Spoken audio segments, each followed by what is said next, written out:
पे, और जो नंबर्स होते हैं उसमें 15 से 20 मिनट के अंदर वो बैलेट खत्म हो जाते हैं और 8:30 बजे से समय तय किया गया है ईवीएम खोलने का। और असली पिक्चर तभी सामने आएगी जब एक बार ईवीएम खुलना शुरू होगा। तो हम लोग ये कह सकते हैं कि तकरीबन 10 बजे के लगभग जो फिगर सामने आएगा, आप मान कर चल सकते हैं कि वैसा ही ट्रेंड आगे भी रहने वाला है। हालांकि उसमें बहुत सारी सीटें ऐसी हैं जिनके नतीजे आने में काफ़ी वक्त लगेगा, लेकिन 10 साढ़े 10 तक का समय आप मान कर चलिए कि उस समय का जो फिगर आएगा वो असली रहेगा। शुरुआती ट्रेंड ऐसा जरूर है पोस्टल बैलेट का, क्योंकि बीजेपी को भी उत्साहित कर रहा है। 8:30 के बाद ईवीएम शुरू हो जाएंगे। बिल्कुल साहब।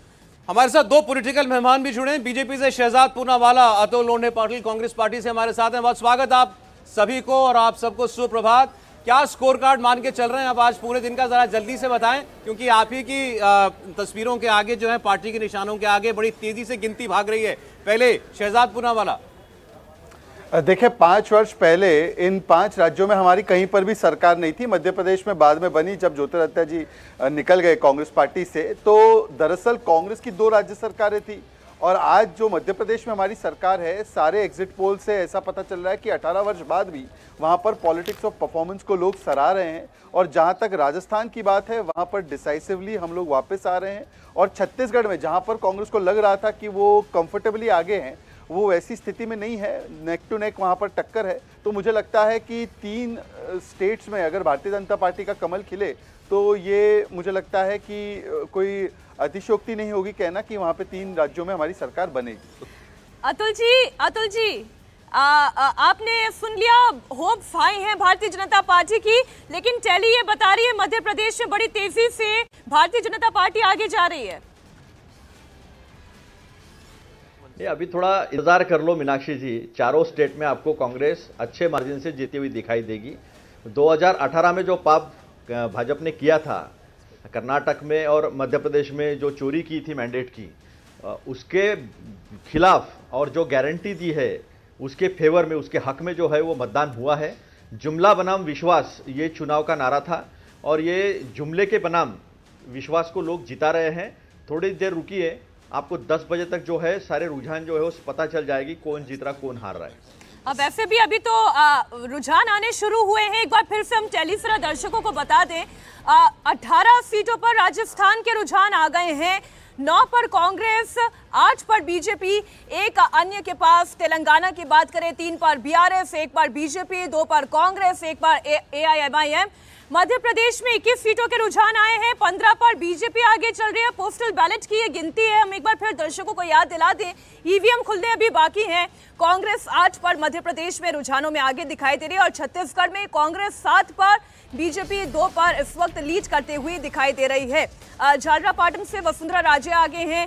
सरदारपुरा सीट से मुख्यमंत्री अशोक गहलोत चुनावी मैदान में हैं, वो अपनी सीट से आगे चल रहे हैं। जोटवाड़ा से राज्यवर्धन सिंह राठौर आगे चल रहे हैं। शिवराज सिंह चौहान बुधनी सीट से चुनाव लड़ रहे हैं और वो अपनी सीट से आगे चल रहे हैं। या बिल्कुल, देखिए सारी जो हाई प्रोफाइल सीट्स हैं, यहाँ से बड़े नेता अपनी सीट पर लीड करते हुए दिखाई दे रहे हैं।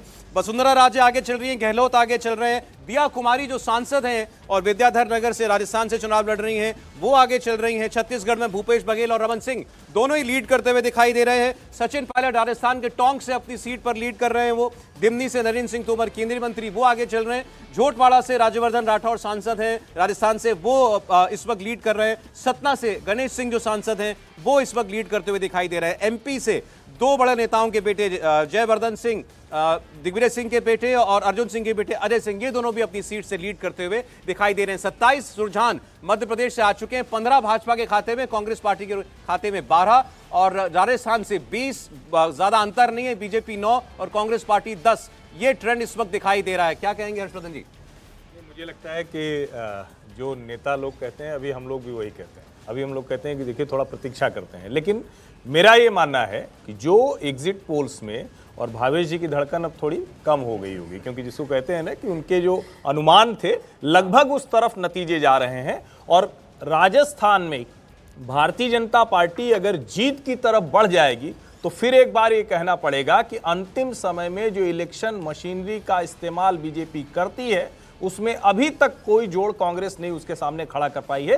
और तेलंगाना सबसे ज्यादा चौंकाने वाला होगा। मैं बार बार कह रहा हूं कि अगर वो फिल्मी डायलॉग है ना कि रिश्ते में हम तुम्हारे बाप लगते हैं, तो फ्रीबीज पॉलिटिक्स के बाप अगर कोई है इस देश में तो वो केसीआर हैं। मुस्लिम अपीजमेंट के अगर कोई बाप हैं तो वो केसीआर हैं। राहुल गांधी को पूरा श्रेय मैं दूंगा अगर तेलंगाना जीतेंगे, लेकिन अगर नहीं जीत पाए तो ये मानना पड़ेगा कि केसीआर का जादू भी चल रहा है। हर्षी देखिए ना, आप तेलंगाना की बात कर रहे हैं और टैली यहाँ पर फिर बदल गई है। 16 सीटों के रुझान तेलंगाना के आए हैं। AIMIM के पास 1, कांग्रेस के पास 8 सीटों का रुझान दिखाई दे रहा है। BRS 6, 1 पर बीजेपी आगे दिखाई दे रही है। जिन सीटों की हम बात कर रहे हैं असल में बहुत ही अर्ली है, पोस्टल बैलेट है, इसके बेसिस पर कुछ कहना मुश्किल है। लेकिन जिन लोगों की बात की, जैसे नरेंद्र सिंह तोमर की हम बात करें, ये चंबल की डिमनी असेंबली सीट है जहाँ से लड़ रहे हैं, तो यहाँ उनके लिए मुकाबला लगता था शुरू में केंद्रीय मंत्री जीत जाएंगे, लेकिन वो मुश्किल में है। ये सीट पिछली बार कांग्रेस ने जीती थी। डिमनी सीट के अगर जातिगत समीकरण देखें तो नरेंद्र सिंह तोमर के पक्ष में दिखते हैं। यहाँ 65,000 सबसे ज़्यादा ठाकुर वोटर हैं, 48,000 से ज़्यादा दलित वोटर हैं, और एग्जिट पोल के नतीजे उनकी जीत की तरफ इशारा कर रहे हैं। और डिमनी में जो दूसरी सीटें हैं उनके मुकाबले ये फाइट थोड़ी क्लोज है। और चुरट सीट जिसका जिक्र आपने अभी किया, ये बुंदेलखंड रीजन की जानी पहचानी सीट है। पूर्व मुख्यमंत्री अर्जुन के परिवार की सीट है। उनके बेटे अर्जुन सिंह के बेटे इस सीट से, अर्जुन सिंह खुद 5 बार विधायक रहे और काफ़ी उनका बेटे 4 बार चुनाव जीत चुके हैं। 40 साल में पहली बार 2018 में बीजेपी ने ये सीट जीती थी और करीब 70,000 ओबीसी वोटर हैं। बड़ी तादाद पटेल वोटर्स की है। एक बार जी राजस्थान की मैं बात कर लेती हूँ, क्योंकि राजस्थान में सौरभ आप देख रहे हैं जो टैली है 14-14, थोड़ी देर पहले ये 10-10 की थी। एक अन्य के पास वहां पर कुछ बहुत ज्यादा बदला